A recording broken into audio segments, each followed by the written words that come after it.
Good morning students, welcome to second PU Physics CET NEET classes. ನಾವು EMI ಮತ್ತೆ AC chapter ಅಲ್ಲಿ up to question number 35 ತನಕ ನಿನ್ನೆ class ಅಲ್ಲಿ study ಮಾಡಿದ್ವಿ. ಸೊ ಕಂಟಿನ್ಯೂ ಮಾಡೋಣ ಇವತ್ತು. Question number 36. The unit of inductance is equivalent to.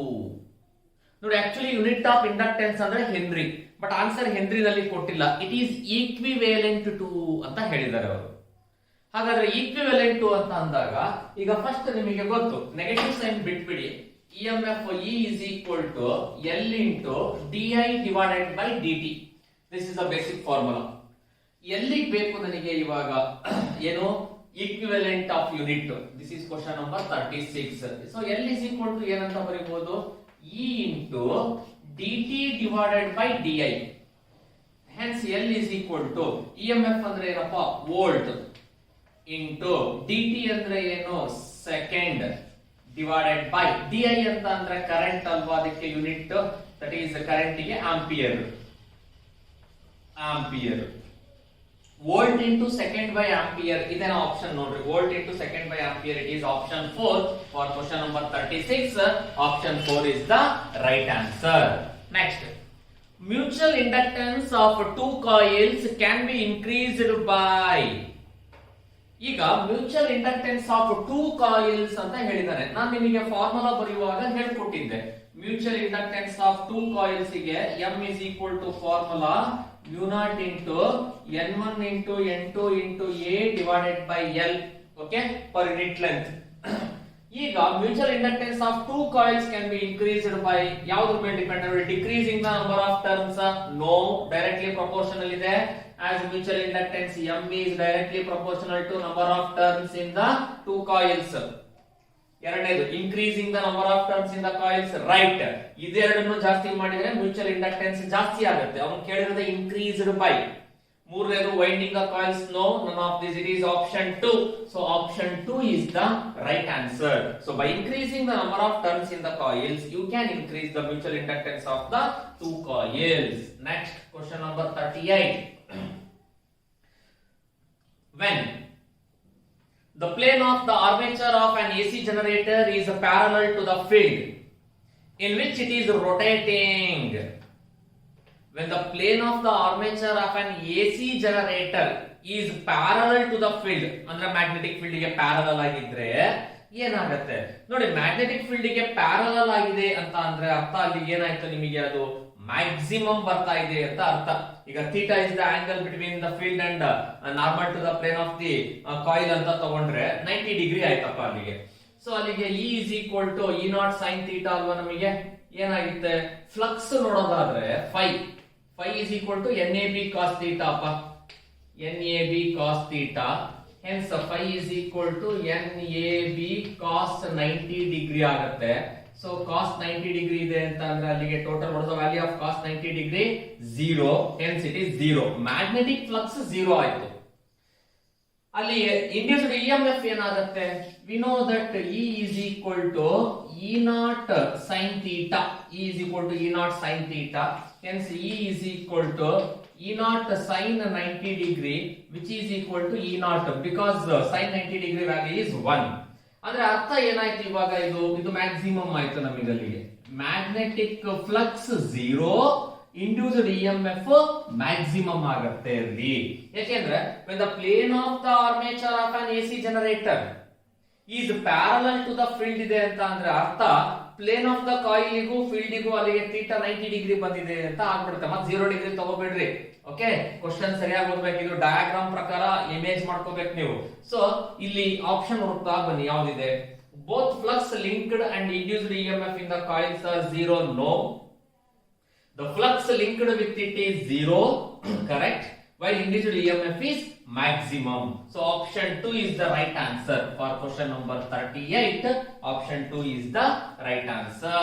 Next, question number 39. The phase relationship between current and voltage in a pure resistive circuit is. ನೋಡಿ, ನಾನು last class ಅಲ್ಲಿ ಹೇಳಿದ್ದೆ pure resistor circuit, pure inductor, pure capacitor. ನಮಗೆ pure inductor ಅಲ್ಲಿ current lags the voltage by 90 degree, capacitor ಅಲ್ಲಿ current leads the voltage by 90 degree. But in resistor ಬಂದಾಗ both current and voltage are in phase with each other. There is no phase difference between voltage and current. ಎಲ್ಲಿ pure resistor ಇದ್ದಾಗ. ಈಗ ಅದಕ್ಕೊಂದು face diagram ಬರೆದಿದ್ವಿ ನಾವು. ಯಾವುದು ಮೂರರಲ್ಲಿ best ಇರೋದು ನೋಡಿ. ಕರೆಂಟ್ ವೋಲ್ಟೇಜ್ ಯಾವುದೇ ಫೇಸ್ ಡಿಫರೆನ್ಸ್ ಇಲ್ಲದಲೇ ಇರುವಂತ ಡಯಾಗ್ರಾಮ್ ನೋಡಿ. ಮೊದಲನೇದು ಫೇಸ್ ಡಿಫರೆನ್ಸ್ ಇದೆ, ಎರಡನೇದು ಫೇಸ್ ಡಿಫರೆನ್ಸ್ ಇದೆ, ಬಟ್ ಮೂರನೇದು ಬೋತ್ ಕರೆಂಟ್ ಅಂಡ್ ವೋಲ್ಟೇಜ್ ಎರಡು ಸೈಮಲ್ಟೇನಿಯಸ್ ಆಗಿ ಸೇಮ್ ಆರಿಜಿನ್ ಇಂದಾನೆ ಬಂದು ಸೇಮ್ ಪಾಯಿಂಟ್ ಅಲ್ಲಿ ಹೋಗ್ತಾ ಇದ್ದಾವೆ without any face difference. therefore it is option 3 for question number 39. option 3, both are in phase. A light bulb is rated at 100 watt for a 220 volt AC supply. The resistance of the bulb is, ಹಾಗಾದ್ರೆ resistance of the bulb ಏನಾಗುತ್ತೆ ಓಕೆನಾ. So ಇದು question number 40 ಅಪ್ಪ. ಸೆ simple. ಏನೇನು ಕೊಟ್ಟಿದ್ದಾನೆ data ನೋಡ್ಕೊಳ್ಳಿ. A light bulb is rated at 100 watt. 100 watt ಅಂದ್ರೆ ಏನು? Power. for a 220 volt supply. AC ಅಂದ್ರೆ VRMS ಕೊಟ್ಟಿದ್ದಾನೆ, ಪವರ್ ಕೊಟ್ಟಿದ್ದಾನೆ, ರೆಸಿಸ್ಟೆನ್ಸ್ ಕಂಡುಹಿಡಿಬೇಕು. ಈಗ ನೀನು ಪವರ್ ಅನ್ನ in terms of voltage and resistance ಅಲ್ಲಿ ಬರಿಬೇಕು. ಗೊತ್ತು ನಿಮಗೆ ಫಾರ್ಮುಲಾ ಇದು. ಓಕೆ, ಪವರ್ ಏನು ಗೊತ್ತಿಲ್ಲ ಅಂದ್ರೆ ಬೇಸಿಕ್ ಆಗಿ ನೆನ್ಪಿಟ್ಕೊಂಡ್ಬಿಡ್ರಿ. ಪವರ್ ನ V ಇಂಟು I ಅಂತ ಬರೀತೀರಾ.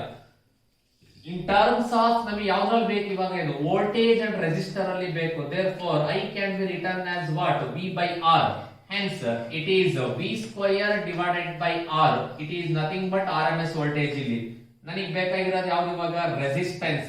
hence R is equal to V square, that is RMS voltage, divided by the power, which is equal to voltage 200 ಅಲ್ಲ ಸಾರಿ ಎಷ್ಟು ಕೊಟ್ಟಿದ್ದಾನೆ ಅಲ್ಲಿ ನಮಗೆ? 220 ವೋಲ್ಟ್ AC ಸಪ್ಲೈ ಅಂತ ಹೇಳಿದ್ದಾನೆ.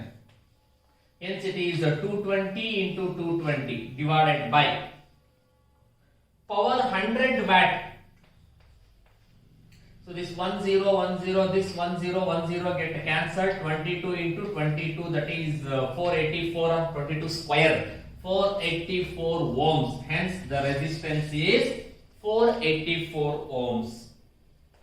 An AC source of voltage V is equal to V0 sin omega t ಅಥವಾ Vm sin omega t maximum ಅಂತ ಅರ್ಥ, is connected across the resistance R as shown in the figure.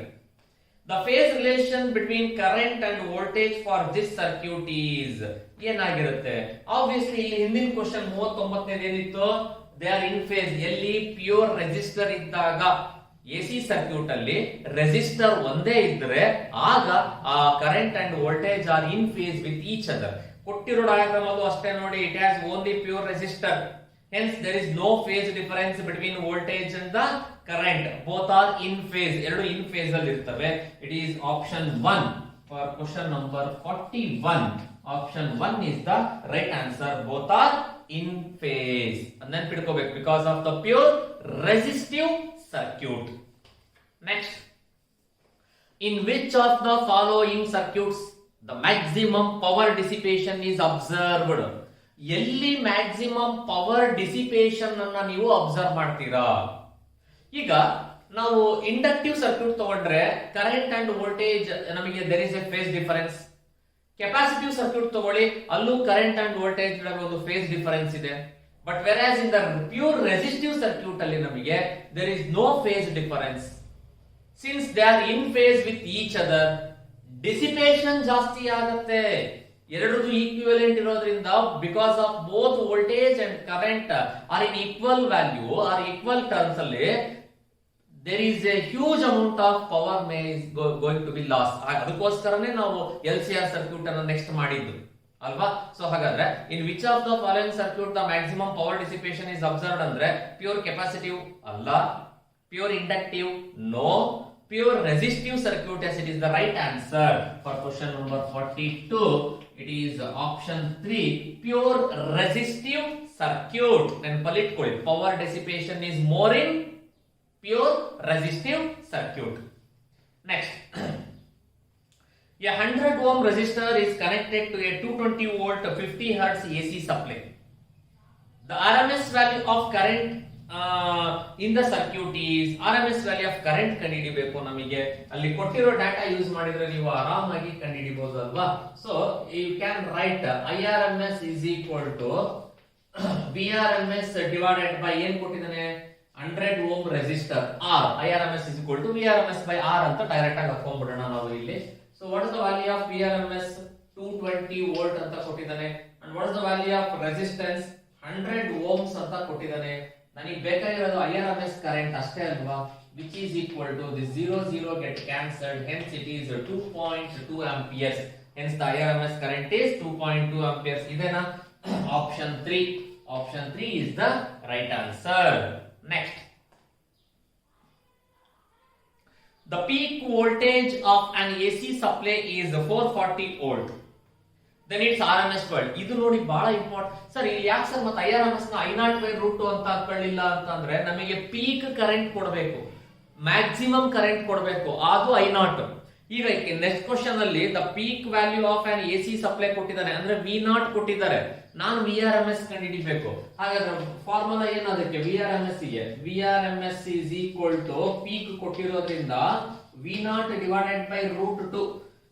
V0 ಅಂದ್ರೆ peak voltage. So peak voltage ನ value ಕೊಟ್ಟಿದ್ದಾರೆ, that is 440 volts. So divided by √2, it is 440 divided by √2 ಅಂತ ಕೊಟ್ಟಿದ್ದಾರೆ.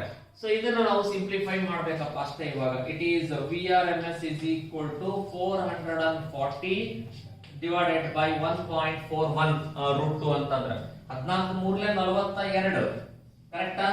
420 ಉಳಿತು 200, ಅಲ್ಲಿಗೆ 14 1 21, that is nearly 311 volts ಹತ್ರ ಬರುತ್ತೆ ನೋಡಿ ರಫ್ಲಿ. ಯಾವ್ದಿದೆ ನಿಯರೆಸ್ಟ್ ಆನ್ಸರ್? 311.1 ವೋಲ್ಟ್ ಇದೆ, option 2.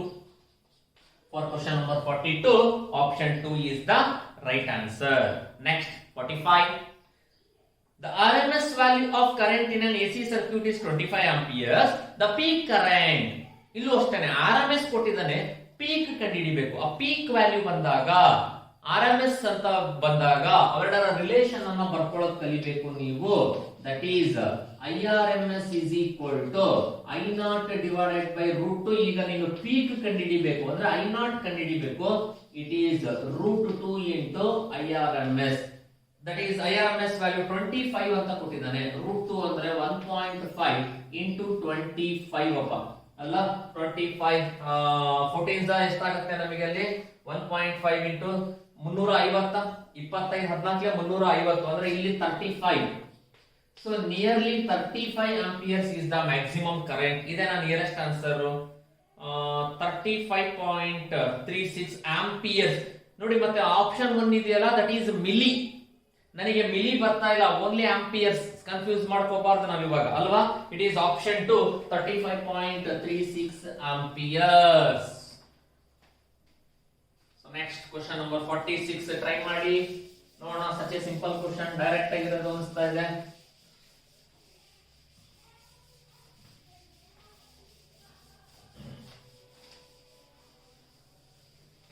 Okay, next question number 46. An inductor of 40 millihenry is connected to a 220 volt 100 hertz AC source.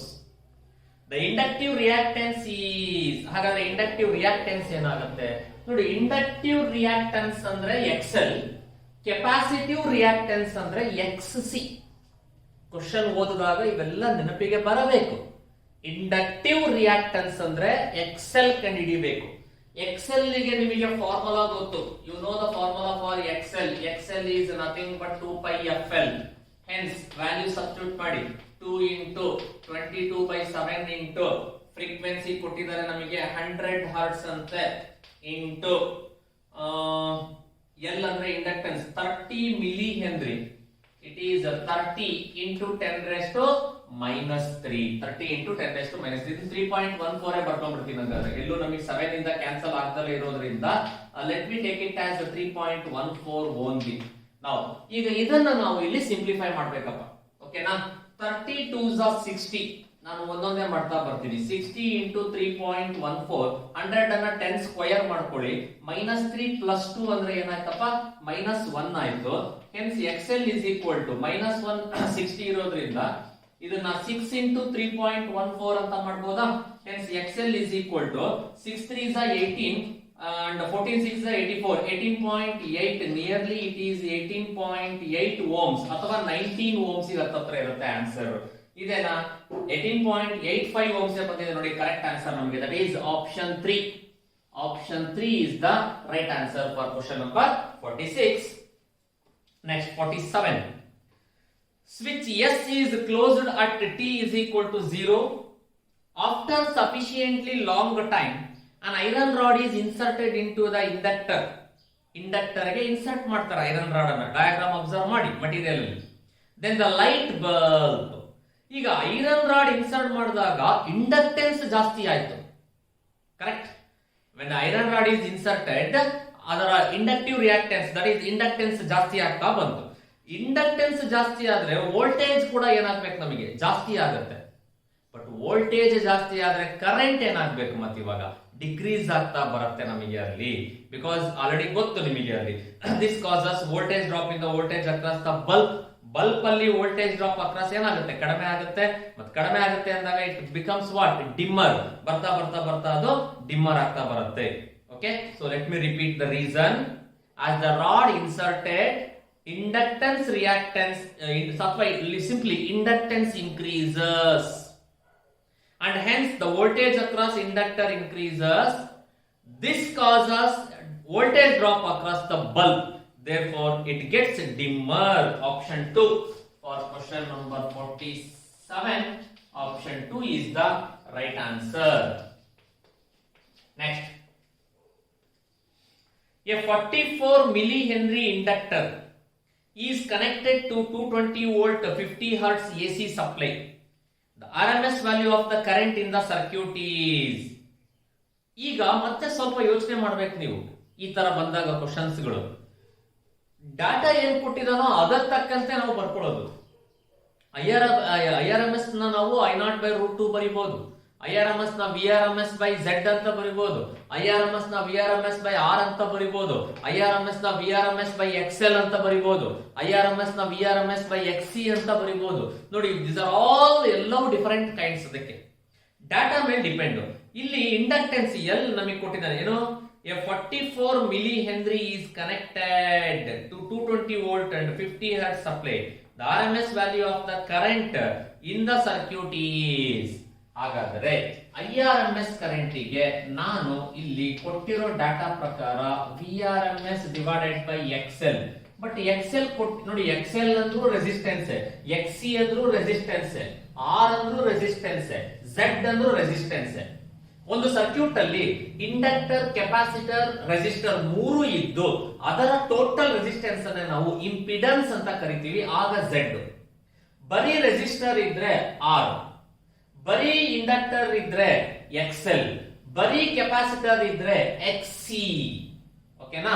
ಈಗ ಇಲ್ಲಿ ಇಂಡಕ್ಟರ್ ಒಂದೇ ಇರೋದ್ರಿಂದ XL ಅಂತ ಬರ್ದಿದ್ರೆ, ಆದ್ರೆ XL ಕೊಟ್ಟಿಲ್ಲ. XL is nothing but what 2πfl. XC ಅಂದ್ರೆ 1/2πfc, XL ಅಂದ್ರೆ 2πfl ಅಂತ ಬರಿಬಹುದು ನೀವು.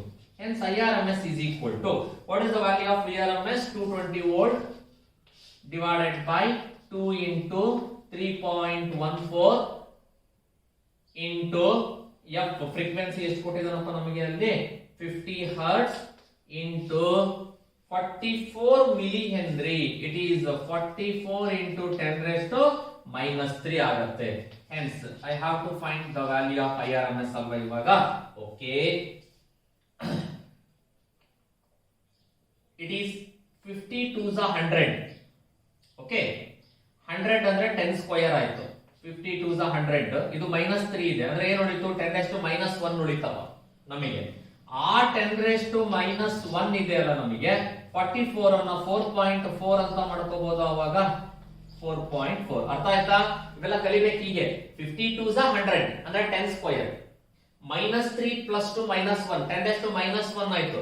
ಸೊ 44 ನ ಅವಾಗ ಏನಂತ ಮಾಡಬಹುದು, 44 into 10 raised to -1 ಅಂದ್ರೆ 4.4 ಆಯ್ತು.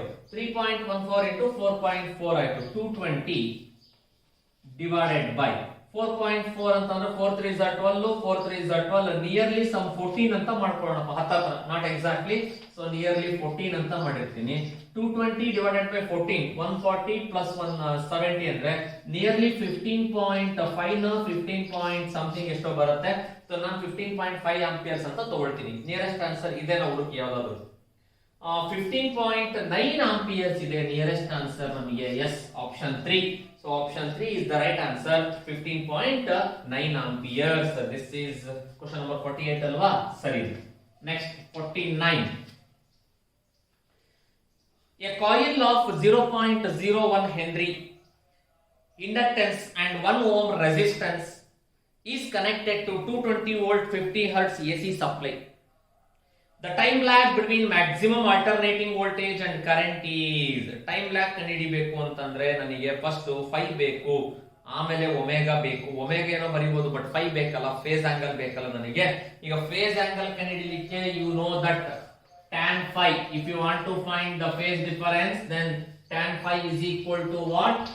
XL divided by R ಅಂತ ಬರೀಬಹುದು. ಆದ್ರೆ ಇಲ್ಲಿ XL ಕೊಟ್ಟಿಲ್ಲ ನನಗೆ, ಸೊ ಹಾಗಾಗಿ ನಾನು 2 pi FL divided by R ಅಂತ ಬರೀತೀನಪ್ಪ. ಓಕೆನಾ?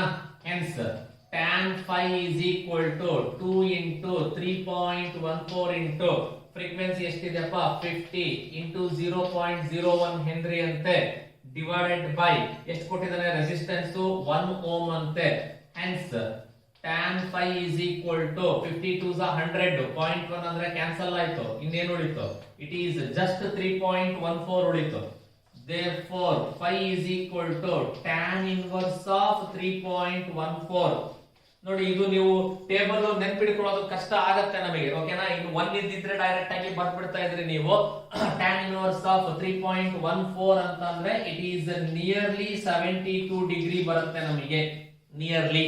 ಓಕೆ, ಆದ್ರೆ ನನಗೆ ಬೇಕಾಗಿರೋದೇನು, ಇದು ನಾವು ರೇಡಿಯನ್ಸ್ ಕನ್ವರ್ಟ್ ಮಾಡ್ಕೋಬೇಕಲ್ಲ, ನಾನು ಡಿಗ್ರಿ ಇಡಕ್ ಬರಲ್ಲ. 72 into pi divided by 180 radiance ಆಯ್ತು. ಈಗ ಟೈಮ್ ಬೇಕು ನನಗೆ. Therefore delta t is equal to phi divided by omega. phi ಅಂದ್ರೆ ಏನಪ್ಪಾ? 72 into pi divided by 180 into omega. What is omega? 2 pi f. 2 pi into f ಅಂದ್ರೆ 50 hertz. ಯಾಕೆ ನಾನು pi ನೇ ಉಳಿಸ್ಕೊಂಡೆ ಅಂದ್ರೆ ಇಲ್ಲಿ pi get cancelled. Okay, so ಎರಡು ಕ್ಯಾನ್ಸಲ್ ಆಗುತ್ತೆ ನಮಗೆ ಅಲ್ಲಿಗೆ. Hence delta t is equal to 2 1s are 2, 36 are 36 5s are 36 1s are 36 5s are 180. So ಅಲ್ಲಿಗೆ ಇನ್ನೇನು ಉಳಿತು? 1 divided by 55s are 250. It is 1 by 250 seconds. Option 1 ಅದೇ ಕೊಟ್ಟಿದ್ದು ನಮಗೆ. 1 by 250 seconds is the right answer. So option 1 is the right answer. Next question number 50.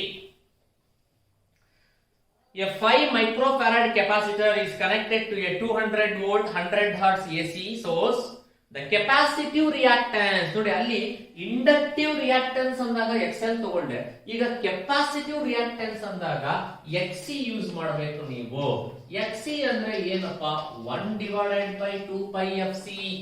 So value substitute ಮಾಡ್ತಾ ಬರೋಣ ನಾವು. Hence XC is equal to 1 divided by 2 into 3.14 into frequency ಎಷ್ಟು ಕೊಟ್ಟಿದ್ದಾರೆ? 100 hertz ಅಂತೆ. Capacitive 5 micro ಅಂದ್ರೆ 10⁻⁻6 ಆಗುತ್ತೆ ನಮಗೆ. ಓಕೆನಾ? Hence XC is equal to, ನೋಡಪ್ಪ 100 ಇದೆ, ಇಲ್ಲಿ 5 2s are 10. ಸುಮ್ಮನೆ ನಿಮಗೆ ಇದೊಂದು ತೋರಿಸ್ತೀನಿ ಬೇಕಾದ್ರೆ. ಇದು 100, ಇದು 3.14 ಹಂಗೆ ಉಳ್ಕೊಳ್ಳಿ. 100 ಇದೆ, 10 ಸ್ಕ್ವೇರ್ ಅಂತ ಬರೀತೀನಿ. 5 2s are 10 into 10⁻⁻6. ಸರಿ ಆಯ್ತಾ? Okay, now XC is equal to, ಇಲ್ಲಿ ಏನಿಲ್ಲ ಅಂದ್ರೆ 1 ಇದೆ ಅಂತ ಅರ್ಥ. -6 + 3 ಅಂದ್ರೆ -3. -3 ಮೇಲ್ಗಡೆ ಹೋದ್ರೆ +3 ಆಗುತ್ತೆ. It is 10⁻³ divided by 3.14. ಓಕೆನಾ? ಇದೇನೋ ಆಪ್ಷನ್ ನಮಗೆ ಅಲ್ಲಿ ಇಲ್ಲ. ಇದನ್ನ ಫರ್ದರ್ ಸಿಂಪ್ಲಿಫೈ ಮಾಡಿದ್ದಾರೆ ಅಷ್ಟೇ ಅಪ್ಪ. 10⁻³ ಅಂದ್ರೆ ಎಷ್ಟಪ್ಪ? 1000. 1000 divided by 3.14 ಅಂತಂದ್ರೆ ನಿಯರ್ಲಿ 300, 330 ಸಮಥಿಂಗ್ ಬರುತ್ತೆ. 33 ಅಂದ್ರೆ 333 ಓಮ್ಸ್. ಇದಕ್ಕೆ ನಿಯರೆಸ್ಟ್ ಆನ್ಸರ್ ಯಾವ್ದಿದೆ ನೋಡಿ. 333, 318 ಓಮ್ಸ್ ಅಂತ ಇದೆ. ಎಸ್, 318 ಓಮ್ಸ್ ಅಂದ್ರೆ option 3 is the right answer.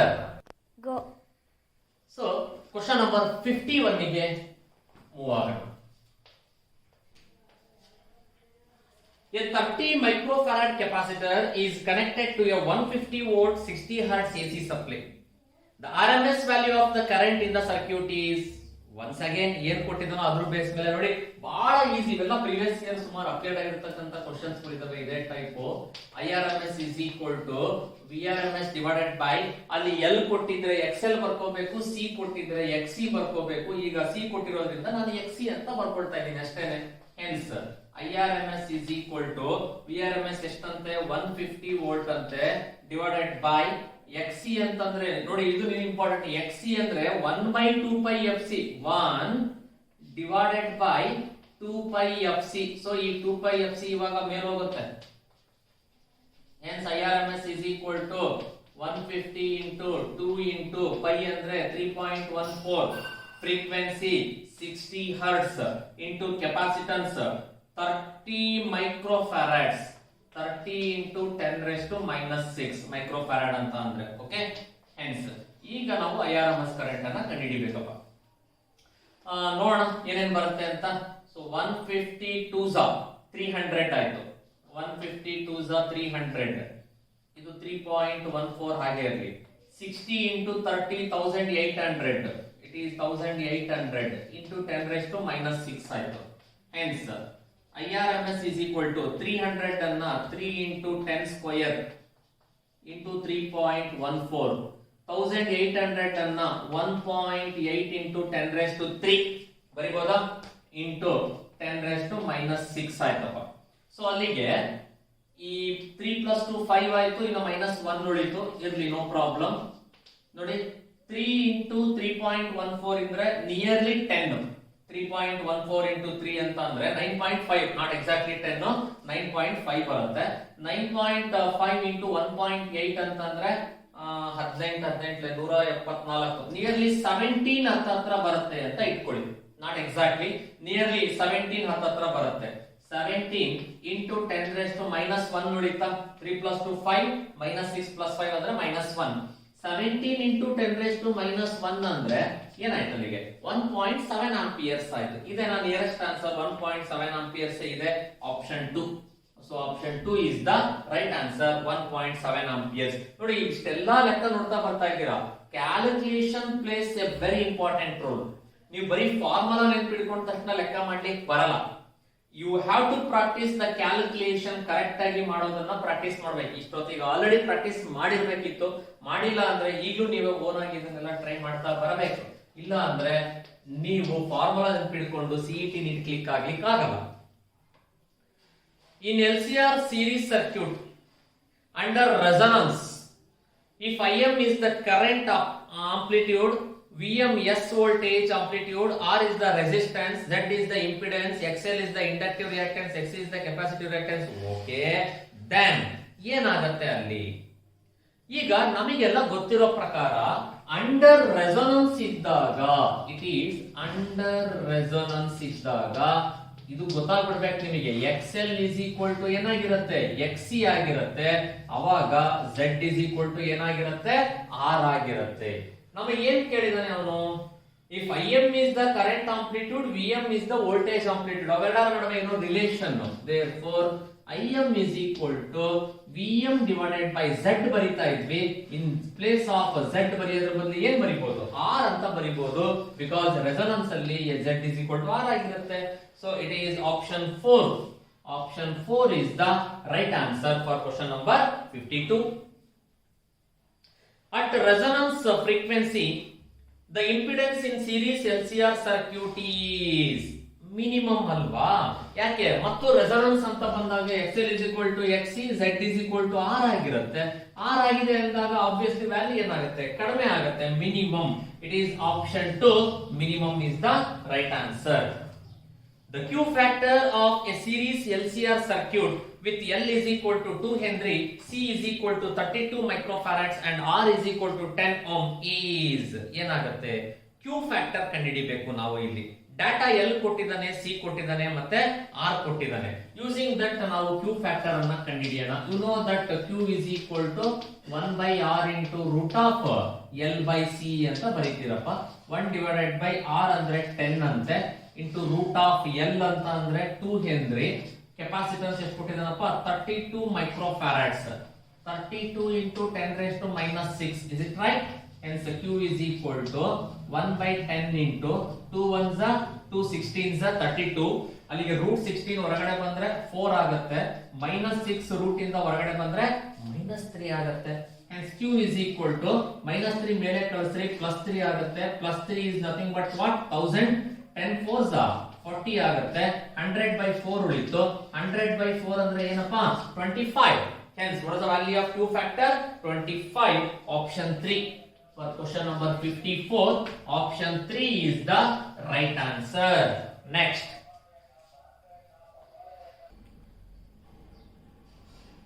Question number 55. An LCR series AC circuit is at resonance with 10 volt. Is at resonance with 10 volt and the LCR AC circuit. 10 volt, each across L comma C and R. So each across L comma C and R 10 volt across ಇದ್ದಾಗ resonance ಆಗ್ತಾ ಇದೆ. If the resistance is halved R, if the resistance is halved, say R dash is equal to R by 2 ಮಾಡ್ತಾ ಇದ್ದಾರೆ. The respective voltage across L comma C and R ಏನಾಗುತ್ತೆ? So obviously ನಮಗೆ ಇದು LCR circuit ಆಗಿರೋದ್ರಿಂದ impedance and resonance ಬಂದಾಗ Z is equal to R, ಅದು ಯಾವ್ದ್ರ ಮೇಲೂ ಡಿಪೆಂಡ್ ಆಗಿರಲ್ಲ. ಹಾಗಾಗಿ this remains same. Across R ಏನಿರುತ್ತಲ್ಲ ನಿಮಗೆ 10 ವೋಲ್ಟ್ ಅದೇ ಇರುತ್ತೆ, ಅಲ್ಲಿ ಏನೂ ಚೇಂಜಸ್ ಆಗಲ್ಲ. But whereas in case of capacitance and inductance ಗೆ ಬಂದಾಗ ಡಬಲ್ ಆಗತ್ತೆ. ಆಸ್ ಇಟ್ ಈಸ್ ಹಾಲ್ವ್ಡ್, ಇಲ್ಲಿ ರೆಸಿಸ್ಟೆನ್ಸ್ ಇದು ಅರ್ಧ ಆಗ್ತಾ ಇದೆ ಅಂದಾಗ ಎಲ್ ಮತ್ತೆ C capacitor and what inductor ಗೆ ತಗೊಂಡಾಗ it becomes doubled 2 times the initial. ಅಂದ್ರೆ ಏನಾಗುತ್ತೆ? 20 ವೋಲ್ಟ್ ಆಗುತ್ತೆ. ಅಂಡ್ ಆಲ್ಸೋ ಇಂಡಕ್ಟರ್ ಕೂಡ ಏನಾಗುತ್ತೆ? 20 ವೋಲ್ಟ್ ಆಗುತ್ತೆ. ಇದೇನಾ ಆಪ್ಷನ್ ಫಂಡಮೆಂಟಲ್ ಬೇಸಿಕ್ ಕಾನ್ಸೆಪ್ಟ್ ಇಂದ ಆನ್ಸರ್ ಮಾಡುವಂತ ಕ್ವಶನ್ ಇದೆ ನಮಗೆ. ಸೊ ಎಲ್ ಸಿ ಆರ್ ಅವನು ನೋಡಿ ಅದೇ ಆರ್ಡರ್ ಪ್ರಕಾರ ಕೊಟ್ಟಿದ್ದಾನೆ. L C R L 20 volt, C 20 volt, R 10 volt. So it is option 4. Hence it is option 4 is the right answer. Okay na? So ಇಲ್ಲಿ stop ಮಾಡಿರ್ತೀನಿ ಇವತ್ತಿನ ಕ್ಲಾಸ್ ಅನ್ನ. ನಾವು ಇನ್ನ ಒಂದು ಪೀರಿಯಡ್ ಗೆ ಉಳಿದಿರೋ ಎಲ್ಲಾ ಕ್ವಶನ್ಸ್ ಅನ್ನ ನಾವು ಕಂಪ್ಲೀಟ್ ಮಾಡ್ಲಿಕ್ಕೆ ಟ್ರೈ ಮಾಡೋಣ. ನೀವು ಕೂಡ ಮನೆಯಲ್ಲಿ ಓನ್ ಆಗಿ ಕ್ವಶನ್ಸ್ ಅನ್ನ ಸಾಲ್ವ್ ಮಾಡ್ಲಿಕ್ಕೆ ಟ್ರೈ ಮಾಡಬೇಕು. Okay, thank you.